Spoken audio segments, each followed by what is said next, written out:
नमस्कार, आप देख रहे हैं भागलपुर न्यूज नेटवर्क की नाइट बुलेटिन। दिन भर की बड़ी खबरें, मैं दीप्ति स्वागत करती हूं आज की अहम खबरों के साथ। शुरुआत करें उससे पहले एक नजर डालते हैं आज दिन भर की प्रमुख सुर्खियों पर।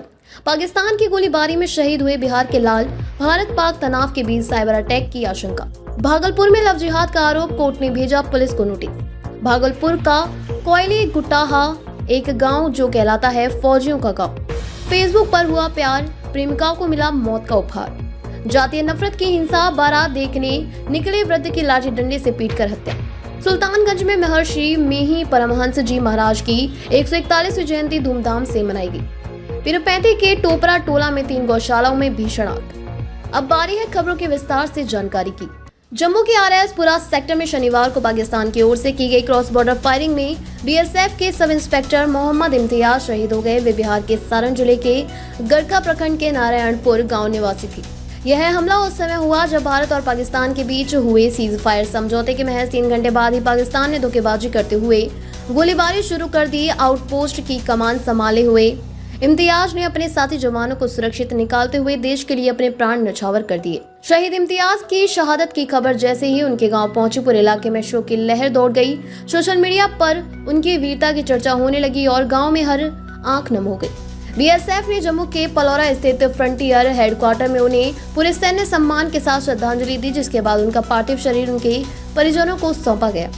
रविवार शाम तक उनका पार्थिव शरीर उनके पैतृक गांव पहुंचने की संभावना है, जहां हजारों लोग अंतिम दर्शन के लिए जुटेंगे। शहीद इम्तियाज अपने पीछे 2 बेटे और 2 बेटियों का पूरा परिवार छोड़ गए। बड़े बेटे मोहम्मद इमरान PMCH पटना में बायोमेडिकल इंजीनियर के रूप में कार्यरत हैं। ग्रामीणों ने बताया कि इम्तियाज एक नेकदिल और मिलनसार इंसान थे, जो हाल ही में ईद पर छुट्टी में घर आए थे और गांव के सभी लोगों से आत्मीयता से मिलते थे। उनकी बहादुरी और बलिदान को सलाम करते हुए पूरे गांव के ने उनके परिवार के प्रति संवेदना जताई है। भारत माँ के इस वीर सपूत को देश हमेशा याद रखेगा। भारत पाकिस्तान के बीच बढ़ते तनाव के बीच अब खतरा केवल सीमाओं तक सीमित नहीं रहा, बल्कि डिजिटल मोर्चे पर भी मंडराने लगा है। खुफिया एजेंसियों को आशंका है कि पाकिस्तानी हैकर भारत के सरकारी संस्थानों, VIP व्यक्तियों और आम नागरिकों के डिवाइसों को निशाना बना सकते हैं। केंद्र सरकार ने इस संभावित खतरे को गंभीरता से लेते हुए सभी राज्यों को सतर्क रहने और साइबर सुरक्षा उपाय तेज करने की एडवाइजरी जारी की है। बिहार पुलिस की साइबर सेल ने भी आम जनता के लिए चेतावनी जारी की है। साइबर विशेषज्ञों ने बताया कि अगर मोबाइल के सेटिंग्स में ऑटो डाउनलोड फीचर चालू है तो हैकर्स हानिकारक लिंक के जरिए फोन को नियंत्रित कर सकते हैं और महत्वपूर्ण डाटा चुरा सकते हैं। लोगों से अपील की गई है कि वे अनजान नंबरों से आए किसी भी लिंक या फाइल पर क्लिक न करें, बिना जांचे कोई ऐप इंस्टॉल न करें और ऑटो डाउनलोड फीचर को तुरंत बंद कर दें। राज्य की आर्थिक अपराध इकाई ने सभी जिलों में साइबर थानों को निर्देश दिया है कि वे आम लोगों के बीच साइबर सुरक्षा को लेकर जागरूकता अभियान चलाएं। सोशल मीडिया, जनसभाओं और स्कूल कॉलेजों के माध्यम से लोगों को साइबर हमले से बचाव के तरीके बताए जा रहे हैं। प्रशासन का कहना है कि सतर्कता और सावधानी से इस खतरे को रोका जा सकता है। बिहार के भागलपुर जिले से एक संवेदनशील मामला सामने आया है, जहां एक महिला ने मुस्लिम युवक पर प्रेम जाल में फंसा कर शादी का झांसा देने, वर्षों तक शारीरिक शोषण करने और इस्लाम कबूल कराने का दबाव डालने का गंभीर आरोप लगाया है। मामला 2 समुदाय से जुड़ा होने की वजह से पुलिस पहले कार्यवाही से बची रही, लेकिन पीड़िता के कोर्ट जाने पर न्यायालय ने पुलिस को नोटिस जारी कर जवाब मांगा है। पीड़िता के मुताबिक उसकी शादी 2010 में हुई थी, लेकिन पति द्वारा दूसरी शादी कर लेने के बाद वह मायके आकर रहने लगी। ITI में सफाई कर्मचारी का काम करने लगी। इसी दौरान आरोपी इमरान आलम ने जान पहचान बढ़ी और वह उसे पति मान बैठी। महिला ने बताया कि बीते 9 वर्षों में आरोपी ने शादी का झांसा देकर उसके साथ संबंध बनाए और कई बार गर्भवती होने पर जबरन गर्भपात भी कराया। जब उसने शादी के लिए दबाव डाला तो युवक ने इस्लाम अपनाने की शर्त रख दी, जिस पर महिला ने इनकार कर दिया। पीड़िता का कहना है कि अब आरोपी ने किसी और से शादी कर ली है और विरोध करने पर जान से मारने की धमकी दे रहा है। पीड़िता ने यह भी आरोप लगाया है कि पुलिस ने उसके मामले को गंभीरता से नहीं लिया, क्योंकि यह 2 धर्मों से जुड़ा हुआ है। अब कोर्ट के निर्देश के बाद पुलिस मामले की जाँच में जुटी है, जबकि पीड़िता न्याय के लिए अभी भी कोर्ट का दरवाजा खटखटा रही है। बिहार के भागलपुर जिले का कोयली गुटाहा गांव आज पूरे देश में फौजियों का गांव के नाम से मशहूर है। यह पहचान यूं ही नहीं बनी है, बल्कि इसके पीछे एक जुनूनी शख्स छविलाल यादव, करीब 90 वर्षीय छविलाल यादव ने शुरुआती दौर में गांव के युवाओं को फौज में भेजने का बीड़ा उठाया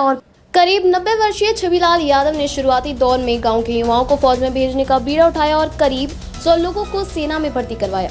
वे कहते हैं, हमने जब फौज में भर्ती करवाया तब लोगों को मजबूरन भेजना पड़ा, लेकिन आज वही लोग और उनके परिवार गर्व से जी रहे हैं। आज इस गांव के 1500 से भी ज्यादा युवा सेना में कार्यरत हैं और देश की सेवा कर रहे हैं। छविलाल यादव को इस बात पर गर्व है कि उन्होंने अपनी जवानी देश को समर्पित की और गांव के नौजवानों को भी देश सेवा के रास्ते पर चलने को प्रेरित किया। हाल ही में पाकिस्तान द्वारा किए गए पहलगांव हमले की निंदा करते हुए उन्होंने कहा कि सरकार को कड़ा जवाब देना चाहिए और आतंकवाद को जड़ से खत्म करना चाहिए। वहीं 1971 की जंग में पाकिस्तान को करारा जवाब देने वाले रिटायर्ड फौजी शिखर यादव ने कहा कि उस दौर की तरह आज भी फौजी जवान देश की रक्षा में सक्षम है और किसी भी हालत का मुंहतोड़ जवाब देने को तैयार है। कोयली खुटाहा का यह जज्बा उनकी पहचान और उसकी वीरगाथा देश के लिए प्रेरणा है। भागलपुर की एक युवती का फेसबुक पर पटना के युवक से हुआ प्यार दर्दनाक मोड़ पर खत्म हो गया। 24 वर्षीय पल्लवी कुमारी जो पैरामेडिकल कोर्स पूरी करने के बाद प्रतियोगिता परीक्षा की तैयारी कर रही थी ने एक गर्ल्स लॉज के कमरे में फांसी लगाकर आत्महत्या कर ली। यह घटना बरारी थाना क्षेत्र के SM कॉलेज रोड स्थित लॉज की है, जहां पल्लवी अकेली थी। वह उपरामा राजौन की रहने वाली थी और अक्सर अपनी बहन रंजू देवी के घर रहकर पढ़ाई करती थी। परिवार वालों के अनुसार पल्लवी के फेसबुक के जरिए पटना निवासी आदित्य कुमार से दोस्ती हुई, जो धीरे धीरे प्रेम संबंध में बदल गई। दोनों के बीच मोबाइल पर लगातार बातचीत होती थी। पल्लवी के ममेरे भाई ने आशंका जताई कि प्रेम संबंध में किसी विवाद या धोखे के कारण पल्लवी ने यह कदम उठाया है। लॉज में जब अन्य लड़कियां पढ़ाई के लिए बाहर थी, तभी उसने पंखे से दुपट्टा बांधकर खुदकुशी कर ली। घटना की सूचना मिलते ही बरारी थाने की पुलिस मौके पर पहुंची और शव को कब्जे में लेकर पोस्टमार्टम के लिए भेज दिया।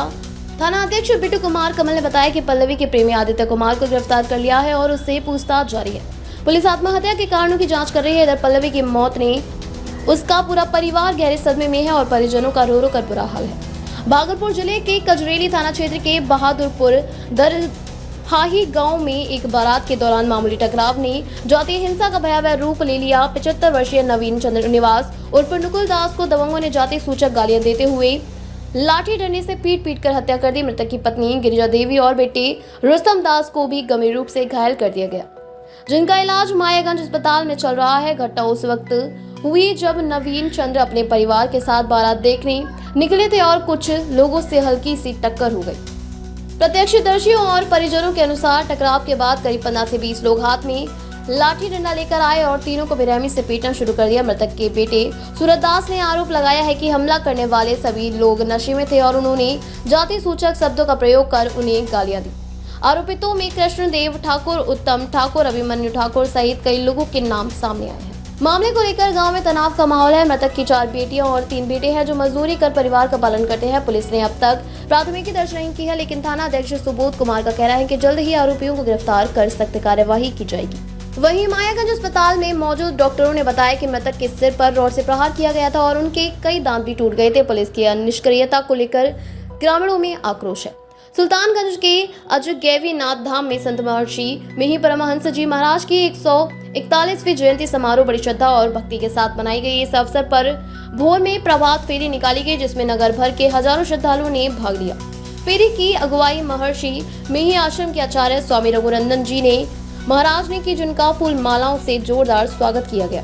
प्रभात फेरी के दौरान नगर भ्रमण कर रहे श्रद्धालुओं के लिए मारवाड़ी युवा मंच संस्कृति शाखा के महिलाओं ने अमृत जल, शुद्ध पेयजल की सेवा प्रदान की, जो आयोजन का एक विशेष आकर्षण रहा। भक्तों ने भक्ति गीतों और जय घोषों के साथ पूरे वातावरण को आध्यात्मिक रंग में रंग दिया।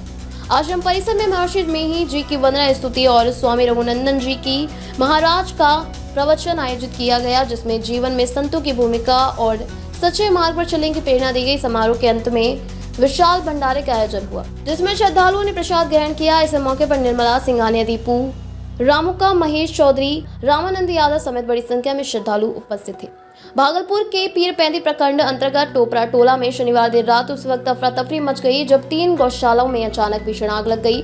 आग इतनी तेजी से फैली कि 4 गायों की मौके पर ही जलकर मौत हो गई, जबकि कई अन्य झुलस गई। स्थानीय ग्रामीणों ने आग बुझाने की भरसक कोशिश की, लेकिन आग की भयावहता के आगे सभी प्रयास नाकाम रहे। आग की लपटों ने कुछ ही मिनटों में पूरे गौशाला को अपनी चपेट में ले लिया। मवेशियों को बाहर निकालने का प्रयास भी असफल रहा। जब तक दमकल की टीम मौके पर पहुंची, तब तक लाखों की संपत्ति जलकर खाक हो चुकी थी। गौशाला के मालिकों का कहना है कि चारा, टीन की छत, बांस बल्ले और अन्य घरेलू सामान समेत करीब 5 लाख रुपए का नुकसान हुआ है। घटना की जानकारी मिलते ही पीरपैंती पुलिस और पशु चिकित्सा विभाग की टीम मौके पर पहुंची, झुलसी हुई गायों का इलाज शुरू कर दिया है और प्रशासन ने आग लगने के कारणों की जांच शुरू कर दी है। फिलहाल आग एक्सीडेंटल मानी जा रही है, लेकिन जांच के बाद ही स्थिति स्पष्ट हो सकेगी।